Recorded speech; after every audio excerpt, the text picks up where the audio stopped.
If you'd like to learn a quick little strategy that you can implement pretty much straight away to help increase the amount of things that someone buys from you at the point of sale, stick around for the next 10 seconds and I'll show you how.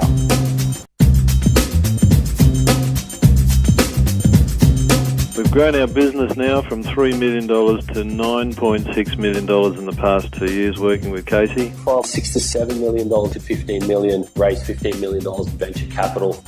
So what is this secret strategy case to help me increase the sales that I get from a customer at their point of sale? Basically, I'll give you an analogy, or I'll give you a real life story from one of my clients. I work with a plumber. And plumbers have call-out fees if you've ever got one. And so what would happen was he'd go out and he would do, let's say it could be fixing the leaking tap, or could be checking the gas heater. So he would go out and check the gas heater, fix the gas heater, then come home. And then what we'd do is we'd do a courtesy call in the next day to find out whether the service that he'd performed was satisfactory. And what we found was they said, yeah, it was great, but hey, I need you to fix this and this and this and this as well. So can you come back at another time? So what we thought was, well, let's put together a checklist.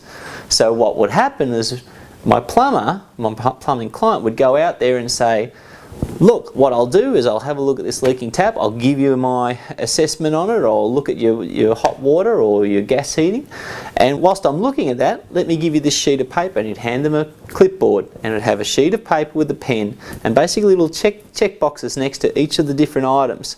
And so we came up, I think it was about 10 or 15 different items, and he said, look, here's a clipboard, have a look through them. If there's anything else you'd like me to have a look at whilst I'm here, it'll save you a call out fee for me to come and check that if I was to come out at another time. So have a look at that. I'll go and do my thing here, and then once I come back, if you want me to do anything else, we can discuss that at that time.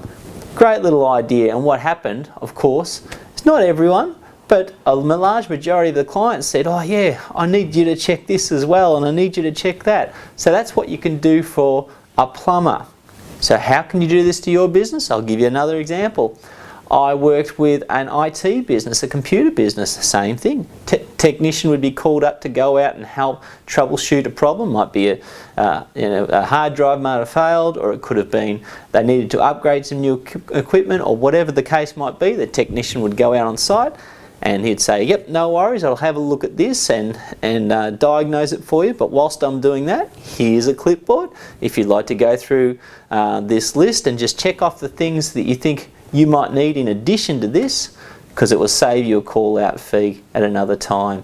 And what would happen is not everyone, but a large majority would go through and they'd tick things off. It could be printing, could be printer ink, could be paper, could be new hardware, could be new software, just to jog their memory. So it's just a courtesy for the customer so that they can jog their minds to see if there's anything else that they need whilst the technician was there. So that worked fantastic. Another thing, if you ever bought from Amazon.com or one of these big internet sites, if you buy a book, usually you'll get some sort of prompt that says, hey, people that have bought this book have also bought these types of books from the same author, or this type of, or these types of books from different authors.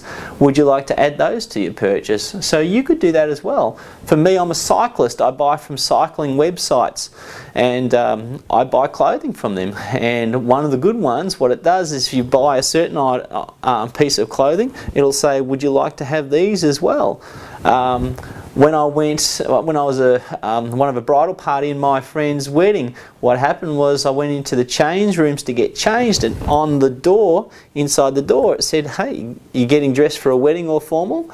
Here's some things that you also need to have. Socks, cufflinks, ties, shoes, and it went through a whole bunch of lists, whole bunch of items that someone that was interested in getting dressed up either for a wedding or for a formal, they would need to have for that particular occasion. So it's just a great way. So what you should do now is just, once this video is done, get out a pen and paper, put together a simple checklist and start working with that, whether you hand it to your customers or whether you try and get some technology like the internet or the websites do where it prompts people once a purchase is made.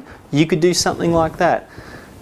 That's just another way that you can help grow your business by anywhere from 1 to 10 million in the next 1 to 3 years. So thanks again for listening. This is Casey Gollan, and we'll talk again soon.